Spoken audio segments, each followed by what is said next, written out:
Good morning, सुप्रभात, नमस्कार। हम लोग ज्योग्राफी प्रैक्टिकल में प्लेन टेबल इंस्ट्रूमेंट के बारे में अध्ययन कर रहे थे। उनमें प्लेन टेबल की कुछ विधियों के बारे में हम लोगों ने चर्चा की, जैसे रेडिएशन मेथड, जिसे हम हिंदी में विकिरण विधि या अरी विधि के रूप में जानते हैं। दूसरा प्रतिछेदन विधि, जिसे अंग्रेजी भाषा में इंटरसेक्शन मेथड के रूप में जानते हैं। तीसरा ट्रेवर्स मेथड, जिसे माला रेखा विधि के रूप में जानते हैं। और चौथा था रेडियो प्रगामी विधि। ये अपन ने प्लेन टेबल की 4 विधियाँ पढ़ी। आज हम प्लेन टेबल इंस्ट्रूमेंट में ही एक नई चीज़ पढ़ने वाले हैं, स्थिति निर्धारण। आज का जो टॉपिक होगा स्थिति निर्धारण। स्थिति निर्धारण को अंग्रेजी भाषा में रीसेक्शनिंग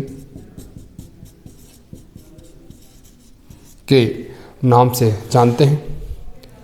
रीसेक्शनिंग का तात्पर्य या रीसेक्शनिंग के अर्थ की अपन बात करें तो रीसेक्शनिंग रीसेक्शन से बना हुआ है, और रीसेक्शन जो शब्द हैं वह 2 शब्दों से मिलकर बना हुआ है।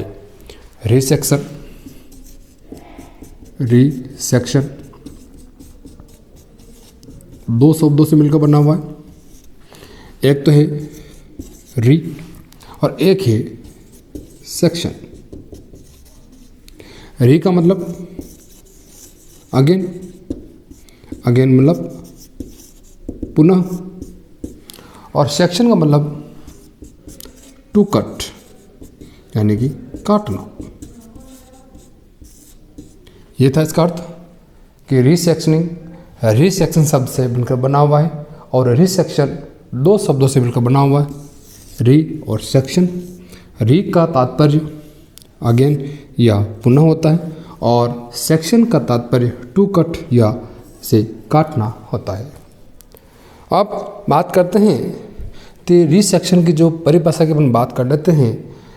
रीसेक्शनिंग का तात्पर्य प्लेन टेबल में होता है ये, और रीसेक्शन से मतलब ये है कि इस विधि के अंतर्गत या रीसेक्शन विधि में ज्ञात स्थानों, जो भी ऑब्जेक्ट हैं, ज्ञात स्थान ऑब्जेक्ट या लक्ष्य बिंदुओं से, ज्ञात स्थान या लक्ष्य बिंदुओं से अज्ञात अवस्थान को ज्ञात किया जा सकता है। अज्ञात जो भी है बिंदु जिनका अपन को मालूम नहीं है स्टेशन, उनका पता किया जा सकता है, और इसी विधि को हम कहते हैं स्थिति निर्धारण। बड़े बात करते हैं, परिभाषा की बात करते हैं। रीसेक्शनिंग में तो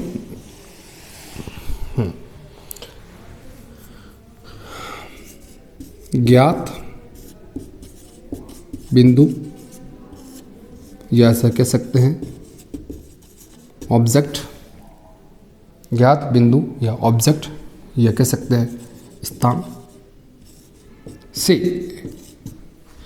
ज्ञात बिंदु ऑब्जेक्ट या स्थान से अज्ञात, जिनका मालूम नहीं, अज्ञात स्टेशन या अवस्थान का पता लगाना, स्थान से ज्ञात करना। अज्ञात स्टेशन बिंदु का पता लगाना क्या कहलाता है? स्थिति निर्धारण कहता है। ज्ञात बिंदु ऑब्जेक्ट स्थान से अज्ञात स्टेशन का पता लगाना स्थिति निर्धारण कहा जाता है। और ये भी कह सकते हैं, एक सिंपल सी बात करते हैं कि प्लेन टेबल में हम लोगों ने एक रेडिएशन मेथड की बात की, और ये जो स्थिति निर्धारण है वह रेडिएशन या इंटरसेक्शन मेथड के बाद में होता है। और ये कब होता है थोड़ा समझें आप इसको। जैसे मान लें हम रेडिएशन मेथड का सर्वे कर रहे हैं, जैसे मान लो ये आपका स्टेशन है, ए स्टेशन है, और यहाँ पर हमने कोई ऑब्जेक्ट लिए हैं, जैसे ये ले लिया मैंने P ऑब्जेक्ट, ये ले लिया मैंने Q ऑब्जेक्ट, ये ले लिया मैंने R ऑब्जेक्ट, ये ले लिया मैंने S ऑब्जेक्ट।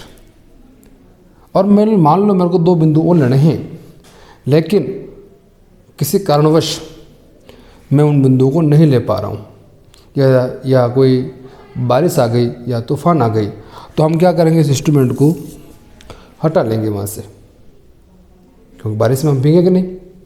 हटा लिया। अब अगले दिन वापस मुझे इसी स्थान पर सर्वे करना है, तो जिस सर्वेक्षण के माध्यम से हम करेंगे उसे क्या कहते हैं, स्थिति निर्धारण करेंगे, क्योंकि उसी स्थिति का पता लगा रहे हैं, उसे रिसेक्शन या स्थिति निर्धारण रूप में जानते हैं। यानी कह सकते हैं किसी क्षेत्र के पूर्व निर्मित प्लान, किसी क्षेत्र के पूर्व निर्मित प्लान,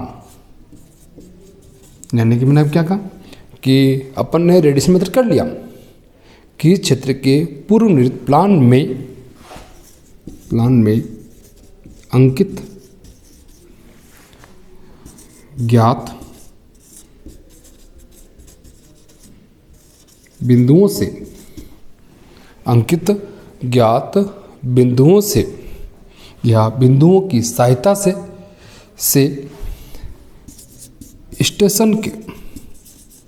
स्टेशन का प्लान में पता लगाना, स्टेशन का प्लान में पता लगाना, इसी विधि को क्या कहते हैं, इसी निर्धारण के रूप में जानते हैं।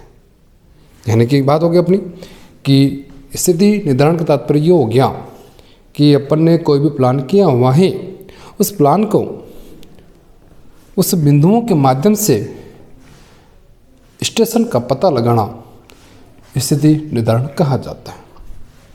ये थी परिभाषा और अर्थ के बारे में अपन ने पढ़ा। अब बात करते हैं कि स्थिति निर्धारण कितने प्रकार से की जाती है। स्थिति निर्धारण की बात करते हैं या रिसेक्शन की बात करते हैं, तो स्थिति निर्धारण की विधियों को 4 भागों में या स्थिति निर्धारण को 4 तरीके से पता लगाया जा सकता है। 4 कौन कौन से हैं देखें आप। पहले बात करें, पहला ये आएगा कि कंपास के माध्यम से पूर्वाभिमुखीकरण के पश्चात इसे निर्धारण करना। कंपास से पूर्वाभिमुखीकरण,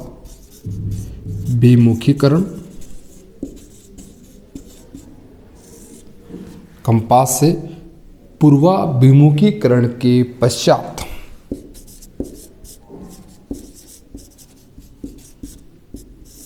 स्थिति निर्धारण।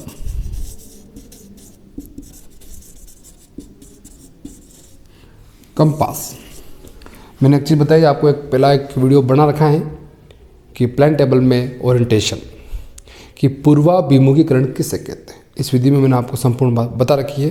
तो इससे निर्धारण क्या होगा, पहला कंपास से रीओरिएंटेशन करना है आपको, उसके बाद में उसकी निर्धारण करनी। पहले विधि ये थी। दूसरी बात करते हैं पश्चपाद या कह सकते हैं बैक साइडिंग, पश्च दृष्टिपात के पश्चात स्थिति निर्धारण। मैंने ओरिएंटेशन वाले चैप्टर में इसका भी मैंने जिक्र किया था।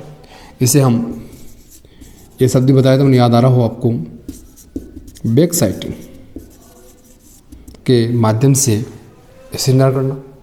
तीसरा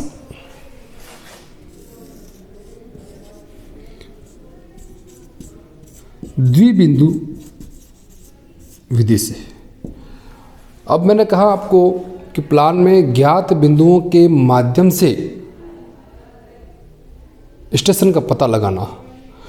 तो इस मेथड में क्या होगा, जो ज्ञात बिंदु हैं, कोई दो ज्ञात बिंदु को लेकर के अपन स्टेशन का जब पता लगाएंगे उसे कहेंगे द्विबिंदु विधि के रूप में जान सकते हैं। और तीसरा सबसे महत्वपूर्ण,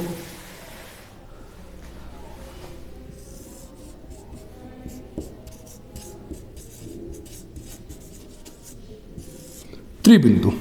एक तो होगा द्विबिंदु, एक होगा त्रिबिंदु। त्रिबिंदु समस्या भी कह सकते हैं, 3 पॉइंट प्रॉब्लम, कई बार परीक्षा में आ चुका है।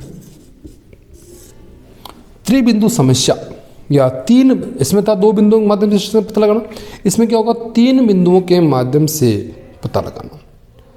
त्रिबिंदु समस्या को हम 2 भागों में विभाजित करते हैं।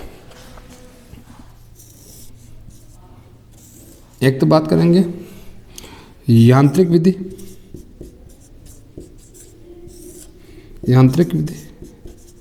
जिसे मैकेनिकल मेथड के रूप में भी जान सकते हैं, या इस विधि के अंतर्गत एक मेथड और आएगा ट्रेसिंग पेपर मेथड।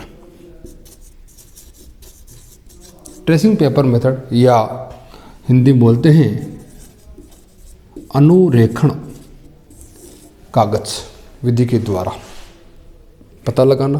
और दूसरा होगा आलेखी विधि, आलेखी या अंग्रेजी में बोलते हैं ग्राफिकल मेथड। ग्राफिकल मेथड को हम 3 भागों में विभाजित करते हैं। एक बात करेंगे बेसल विधि, एक बात करेंगे लानो विधि, और एक चर्चा करते हैं जांच व भूल विधि। ये हालांकि विधि ग्राफिकल मेथड से, ये था आपका एक चार्ट स्थिति निर्धारण का, कि स्थिति निर्धारण अपन कितने प्रकार से कर सकते हैं, कंपास के माध्यम से, बैक साइडिंग के माध्यम से, द्विबिंदु समस्या से और त्रिबिंदु समस्या से। इसमें यांत्रिक विधि और आलेखी विधि अलग अलग थे। यांत्रिक में ट्रेसिंग पेपर मेथड के माध्यम से, ये बहुत इजी मेथड है, और आलेखी विधि में बेसल, लानोस और जांच व भूल विधि। ये था आज का टॉपिक रिसेक्शनिंग प्लेन टेबल के अंतर्गत। अगले वाले टॉपिक में हम त्रिबिंदु समस्या के बारे में चर्चा करेंगे कि त्रिबिंदु समस्या क्या मतलब, क्या चीज़ होती है। इनमें मुख्य रूप से बेसल और लानोस के बारे में हम अध्ययन करेंगे। Thank you very much.